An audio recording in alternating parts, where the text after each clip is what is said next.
అందరికీ నమస్కారం. ఈరోజు మనము గౌరవనీయులు కందకుర్తి ఆనంద్ గారు, ప్రసాద్ గుత్పా గారు, సోదరులు నరాల సుధాకర్ గారు, కైలాష్ గారు, సిరిపలింగమన్న గారు ఇప్పటివరకు అద్భుతంగా పాట పాడినటువంటి అన్న, అట్లానే తిరుమల శ్రీనివాస్ ఆర్య గారు, డాక్టర్ గంగాధర్ గారు, ఘనపురం దేవేంద్రన్న గారు, అట్లానే మా జాగృతి జిల్లా అధ్యక్షులు అవంతి గారు, జాగృతి రాష్ట్ర యోజన విభాగం అధ్యక్షులు సంపత్ గౌడ్ గారు, తాజా మాజీ మేయర్ గారు నీతు కిరణ్ గారు, మా జాగృతి ఆర్య అన్న గారు, శ్రీనివాస్ ఆర్య అన్న గారు, అట్లానే అనేక మంది నాయకులు ఉన్నారు. వారందరికీ కూడా పేరు పేరున హృదయపూర్వకంగా నమస్కారాలు తెలియజేసుకుంటూ, మరి ఇంత ఎండలో కిలా రామాలయానికి వచ్చి ఎదురు చూస్తున్నటువంటి ప్రెస్ మిత్రులకు ప్రత్యేక ధన్యవాదాలు తెలియజేస్తూ, ఇది దాశరథి గారి శత జయంతి సంవత్సరం. 100 సంవత్సరాలు నిండినై దాశరథి గారు వారి యొక్క పుణ్య జన్మనెత్తి, మరి వారు మన తెలంగాణ స్వతంత్రం కోసం పోరాటం చేసినటువంటి వ్యక్తి. నిజాం రాష్ట్రంలో జరుగుతున్నటువంటి అకృత్యాలను ఎండగడుతూ అనేకమైనటువంటి పోరాట విధానాలను ఎంచుకొని పోరాటం చేసినటువంటి మహనీయుడు. ఆయన కళాన్ని జుల్పించి ప్రజలందరినీ కూడా ఆ కాలంలో జాగృతం చేసినటువంటి వ్యక్తి. మరి ఈ కిల్లా రామాలయంలో ఇప్పటి వరకు అన్న చెప్పినట్టుగా మరి ఆనాడు నిజాంకి వ్యతిరేకంగా పనిచేసినటువంటి స్వతంత్ర ఉద్యమ యోధులందరినీ కూడా ఇక్కడ బంధించి పెట్టినటువంటి అంశం మనందరికీ తెలిసిందే. దాశరథి గారిని, వట్టుకోట ఆల్వార్ స్వామి గారిని ఇద్దరిని కూడా ఒకే బ్యారాక్లో పెడితే, మరి అన్న చెప్పినట్టుగా ఆజాన్ బహుడైనటువంటి వట్టికోట భుజాల మీద ఎక్కి దాశరథి గారు నా తెలంగాణ కోటి రతనాల వీణ రాసింది మన నిజామాబాద్ గడ్డ అని మనందరం కూడా గర్వంగా అనేక సార్లు చెప్పుకున్నటువంటి సందర్భం. మరి ఆ సీన్ మొత్తం రీక్రియేట్ చేయాలి. ఈ కిల్లా రామాలయం జైల్లో దాశరథి గారి ప్రతిమను, వట్టికోట ఆల్వార్ స్వామి గారి ప్రతిమను, అట్లానే గోడ మీద నా తెలంగాణ కోటి రత్నాల వీణ రాసి, మరి ఆనాడు నిజాం సైనికులుగా కూడా వేషధారణ ఉన్నటువంటి వాళ్ళన్నీ కూడా రెడీ చేపించి పెట్టడం జరిగింది.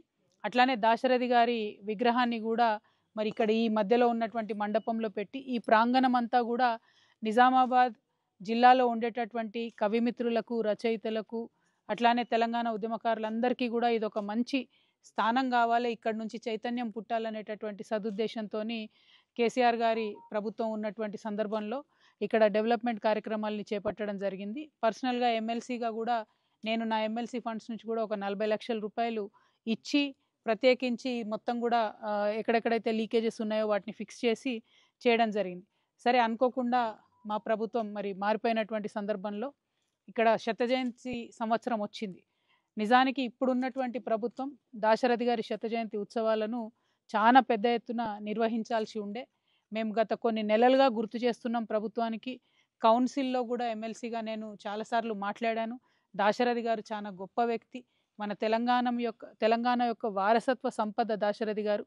వారిని వదిలేయొద్దు, వారు చేసుకున్నటువంటి, వారు రాసినటువంటి అనేకమైనటువంటి రచనలను గుర్తు చేసుకోవాల్సినటువంటి సందర్భం, వారి పోరాట స్ఫూర్తి గుర్తు చేసుకోవాల్సినటువంటి సందర్భం అని పదే పదే ప్రభుత్వానికి చెప్పినా కూడా దున్నపోతు మీద వానబడ్డట్లు ఉన్నదే ఈ ప్రభుత్వానికి తప్పితే కనీసం తెలంగాణ సోయి అనేటటువంటిది లేదు అన్న విషయం మరొకసారి స్పష్టంగా రుజువైతున్నది.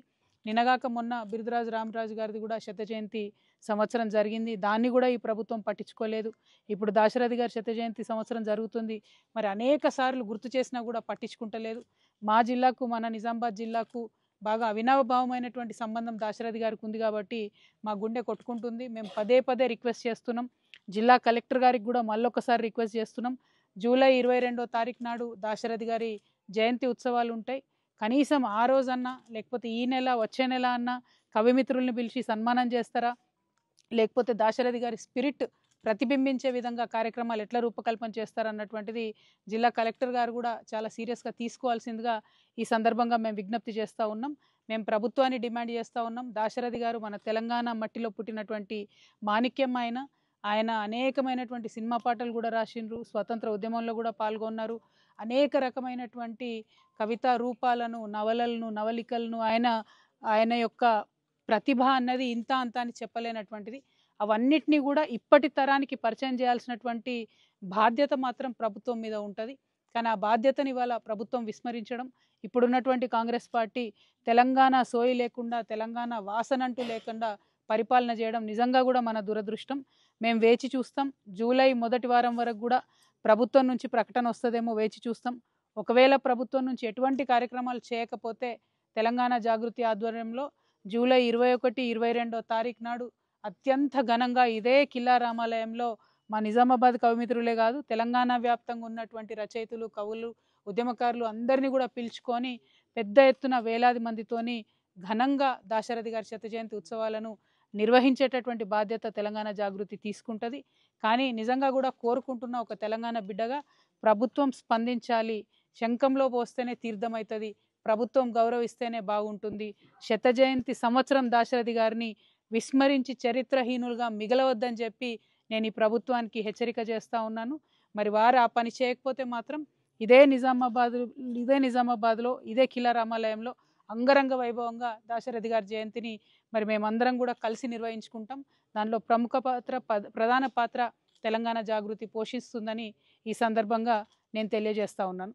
ఒక పక్క తెలంగాణ సోయిని విస్మరించారు, ఇంకొక పక్క గత 2 రోజులుగా నేను జిల్లాలో చూస్తూ ఉన్నాను అనేక చోట్ల వడ్లు ఇంకా కూడా కొనుగోలు చేయనటువంటి పరిస్థితి కనబడుతున్నది.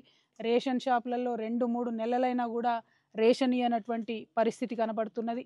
మరి అనేకమైనటువంటి వాగ్దానాలు చేసి విస్మరిస్తున్నటువంటి ఈ ప్రభుత్వాన్ని మరి ప్రజలందరూ కూడా ప్రశ్నించేటటువంటి సందర్భం ఆసన్నమవుతున్నదని సుస్పష్టంగా అర్థమవుతున్నది. నేను జిల్లా కలెక్టర్ గారికి, ముఖ్యమంత్రి గారికి కూడా డిమాండ్ చేస్తూ ఉన్నాను. రేషన్ షాప్లో అత్యంత పేదవారు పోతారు కాబట్టి ఖచ్చితంగా రేషన్ రెగ్యులర్గా అందుబాటులో ఉండే విధంగా చూడాలని చెప్పి డిమాండ్ చేస్తున్నాను. Thank you. జై తెలంగాణ.